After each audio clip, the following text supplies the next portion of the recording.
Hello friends, welcome to Term Science. Today's topic is about effect of friction on nozzle. We know that flow through the nozzle is assumed to be isentropic. What is meant by isentropic? Reversible adiabatic. What is meant by reversible? There is no irreversibility inside the system. But in actual case, it's not like that. So even when we consider ideal case, that is isentropic, but actually there is a friction loss inside the nozzle. Here we have taken a conversion diversion nozzle. For conversion diversion nozzle, we are going to discuss how the frictional losses occurs. First, even it may be conversion nozzle or diversion nozzle, the reason for friction is only three. Number one, the friction between sides of the nozzle and fluid. We know that the nozzle is stationary. Fluid is flowing through from inlet to exit. So one flowing medium, one stationary device. So we know that there is a friction between wall and this fluid. That's the reason one. And reason two, internal fluid friction. So what is my internal fluid friction? We know steam molecules are trying to overcome one on another. So that's why there is a friction between molecules inside the steam. That's another reason. And finally, due to eddies in the flow. Maybe sudden rise in area or decrease in area, some other reason this eddies formation takes place. Due to the eddies, there is a friction loss inside the nozzle. Next, we will discuss how this friction affects the nozzle. Here you can see I have taken Molar chart, HS diagram. In Molar chart, we know there is a saturated line where x is equal to 1. The inlet pressure to the nozzle I have taken P1. The exit pressure I have taken P2 and throat pressure I have taken P3. And I am going to mark my statement 1 at the superheated state H1, that is state 1, entering to the nozzle, and this flow is isentropic. What is isentropic? There is no frictional losses, there is no irreversibility. So that's why the entropy is constant in the entire nozzle. S1 is equal to St is equal to S2. Entropy is constant. So that is my state point 2 without friction. But in actual case, it's not like that. Now we are going to consider there is a friction between our throat to exit. So what happen? There will be change in entropy and change in enthalpy. So due to this, what happened? These are due to friction, the change in flow. If we consider the friction from entry to exit, then our flow will be like this. Our flow will be like this. So now you can see here we have considered the friction from throat to exit, that is from here to here only the friction takes place. So that is a S2 dash. So due to friction, what happened? We got our S2 dash. You can check this expansion change in entropy. When there is isentropic, the expansion is very good.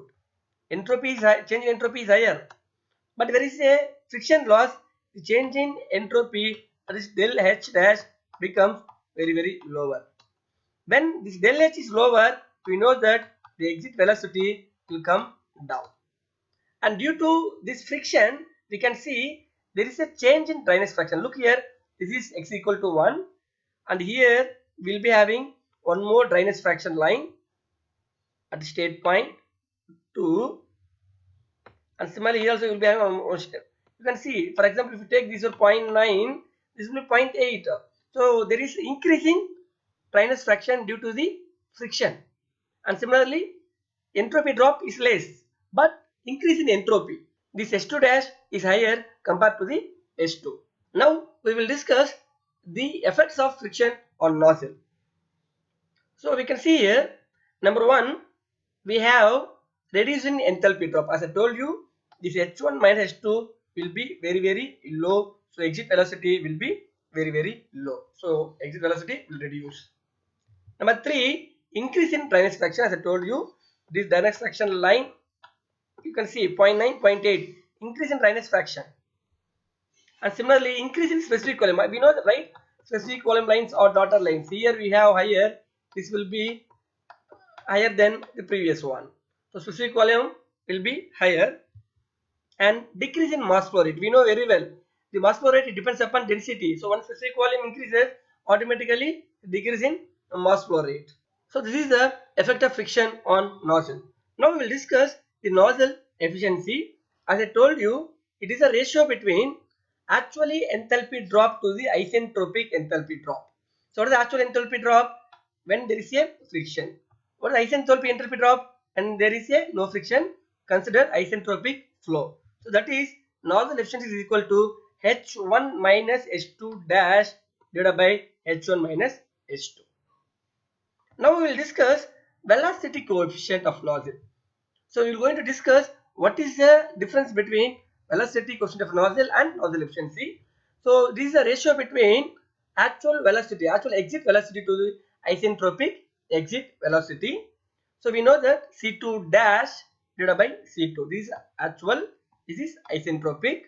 So you can see C2 dash 44.72, H1 minus H2 dash. Here we have discussed. Now C2 is equal to 44.72 root of H1 minus H2. Substitute here, this 44.72 will get cancelled, this one will get cancelled. So CV is equal to root of H1 minus H2 dash divided by H1 minus H2. Already we have discussed this one in early slide, that is nozzle efficiency.